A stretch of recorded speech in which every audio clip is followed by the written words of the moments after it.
আসসালামু আলাইকুম ওয়া রাহমাতুল্লাহি ওয়া বারাকাতুহু। সম্মানিত দর্শক, আজকে আপনাদের সামনে ছোট্ট একটি দোয়া নিয়ে উপস্থিত হয়েছি।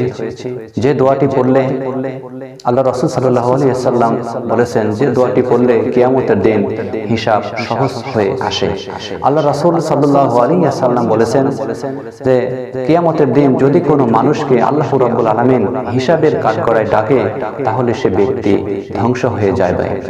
এইজন্য আমরা যেটা করে যাচ্ছি সেগুলো হিসাব যদি আল্লাহ রাব্বুল আলামিন ধরেন, তাহলে আমরা কিয়ামতের দিন ধ্বংস হয়ে যাব। এজন্য আল্লাহর রাসূল সাল্লাল্লাহু আলাইহি ওয়াসাল্লাম নিজেও এই দোয়াটি পড়েছেন। বুখারী শরীফ হাদিস নাম্বার 6537 নম্বর হাদিসের মধ্যে আল্লাহর রাসূল সাল্লাল্লাহু আলাইহি ওয়াসাল্লাম বলেছেন যে যদি কোনো ব্যক্তি এই ছোট্ট দোয়াটি পড়ে, তাহলে কিয়ামতের দিন তার হিসাব নিকাশ সহজ হয়ে আসবে। তাহলে দোয়াটি হলো কি? আল্লাহুম্মা হাসিবনি হিসাবান ইয়াসীরা। আপনারা শুনে শুনে মুখস্থ করে নেবেন। এই দোয়াটি কখন পড়বেন? দিনের মধ্যে যে কোনো সময় পড়বেন।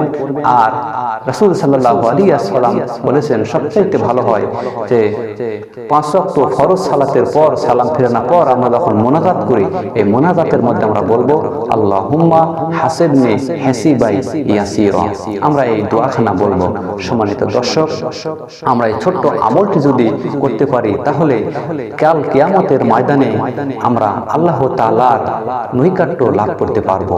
ছোট্ট এই আমলটি আমরা করব। আপনার এই ভিডিও থেকে আপনারা টেনে টেনে শুনে মুখস্থ করে নেবেন।